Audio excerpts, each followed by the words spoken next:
Hey, good afternoon, everyone. My name is Jide Yaniwura. This is the part two to the video that I did a couple of weeks back, where I shared my experience uh, of having traveled on the inaugural Airpeace flight from London Gatwick to Lagos Murtala Mohammed Airport. That was on the 31st, I believe, of March. And that video really generated a lot of reactions, comments. More importantly, what I took away from that was there was an overwhelming sense of patriotism that had been almost like sitting there for a lot of Nigerians. The number of calls I got, the number of WhatsApp messages, the number of text messages, and all that, and most importantly, actually, I think um, I found quite a number of bloggers also turned it into content for themselves. So I really appreciate those who reached out and commented. But the reason why I'm doing the second part is because a lot of people then said, "Oh, Mr. Yanura, you did actually say that you were going to talk about your experiences when you arrived in Lagos." And yes, I did.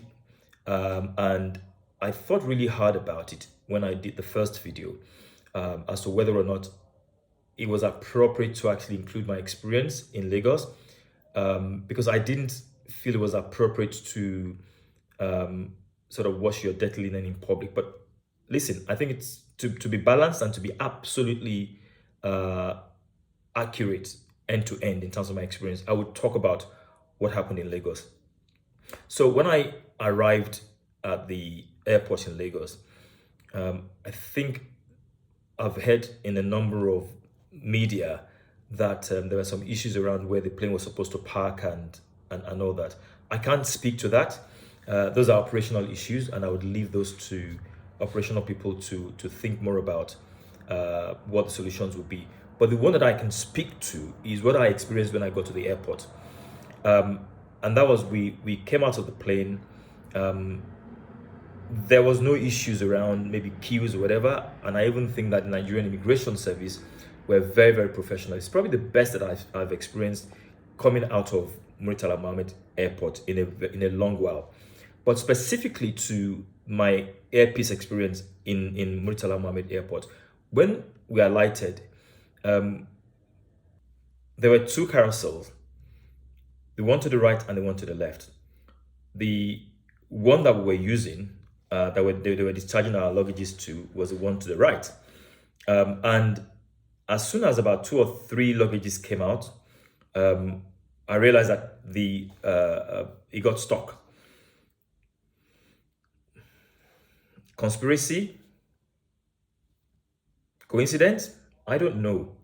I really don't know. But what then happened was that I heard it.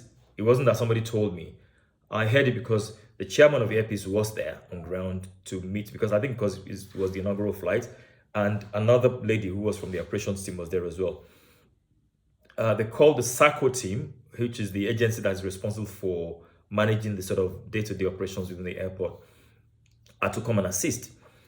I heard it said that the person who could help to sort it out was not on duty or was not in the airport at that point in time. Again, coincidence, conspiracy, I don't know. We all know everywhere in the world that when an airline, an aircraft is landing, all the necessary support, all the necessary operations that needs to be on ground should be there. The fire service, the landing people, everybody should be there to support that airline. So again, I say conspiracy or coincidence. I don't know. So he insisted that the second conveyor belt was started, so that while they couldn't fix this or while they were trying to fix it, at least people who were trying to get their luggages didn't get stuck. So that was what happened. And my luggages came out very quickly, and I was able to exit the airport very quickly. So I guess the real crux of it for me is, let's assume this was just coincidence. then the lessons to be learned from that is that going forward, we now know that it is imperative, it's absolutely essential that when planes are landing, that that FAN, the Nigerian agency, that is responsible for managing the airports, ensures that all the relevant agencies and parties that need to be on ground to assist. Imagine something happened and they said that the fire service was not on duty. So these are some of the lessons, some of the reasons why I did the video that I did. The other thing also is that I felt that in the process of making this video, I discovered that in the last 2 weeks or 3 weeks that there's the airfares has been coming down, and this whole thing about conspiracy stroke coincidence is a very, very interesting thing to think about, because is it coincidence that after we've suddenly found that there's a huge difference in price between the prices that Air Peace was charging and the ones that the other airlines were charging, that all of a sudden there was some sort of a race to match those prices?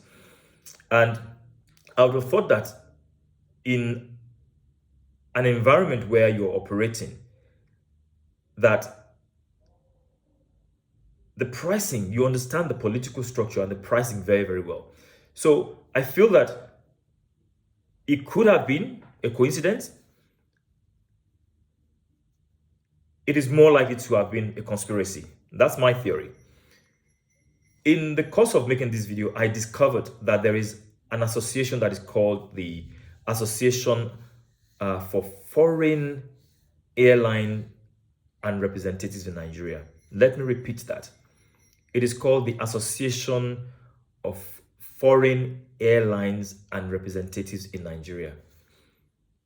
And for a body like that, their main interest will be advancing the interest of foreign airlines in Nigeria. So all I can say is that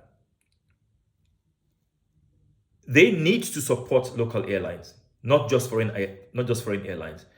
What I've heard so far in some of the things that I've tried, because I tried to go and look when I heard about them, and I discovered the names and their operations. I tried to find out a bit more about them, and a lot of what I've heard from them and read about them is around federal government needs to pay the backlog of monies due to foreign airlines. The foreign airlines will strike if go on strike if the federal government does not pay. These are things that are not, they're pretty much anti-Nigeria if you ask me as a Nigerian. So I would implore that association to please be more pro-Nigerian. Okay, now that Air Peace and indeed any other indigenous airline is looking to penetrate the international markets, support them, find ways of working with them to make them successful. Maybe you can help them, AFAN or AFARN. Maybe you can help these indigenous airlines to learn those lessons. Work with them, okay? Work with them. You shouldn't just be looking at just the interest of the foreign airlines. And lastly, I just want to say that it's important so that people understand why I'm making these videos. It is important that it's not just Air Peace, any other indigenous operators that are looking to go out and explore and conquer markets. Let us support our own. Let Nigerians support Nigerian in a way. So I think that is really the core of the message. Imagine if British Airways was coming to Nigeria and they gave British Airways Ibadan. So go and land in Ibadan, and then your passengers will now have to find their ways from Ibadan to Lagos or to Abuja. That is really what happened to Air Peace when they asked for Heathrow, and they said no. They gave them Stansted or Luton, I can't remember, before they finally settled for Gatwick. So we need to be more strategic, or maybe there should be an association of Nigerian airline operators based in the UK, so that the same thing that AFAN is doing in Nigeria can be done in the UK on behalf of Nigerian operators. It really is just a video to say that, look, my experiences when I landed in Nigeria, it could be described as either conspiracy or coincidence. There's a number of things that happened that made me feel that, okay, maybe we could have done better as a people in supporting that, especially being an inaugural flight. I think that all the red carpet should have been pulled out, and I think that all the measures by FAN and the other operators, SACO, should have been in place to support that operations. So again, I would say that it's not just about Airpeace, it's about any indigenous airline or operators, whether it's whatever their name may be, that is looking to go out. I think that we owe ourselves. We need to support them as Nigerians. So my name is Jide Yanira. Thank you very much for watching this video. God bless you.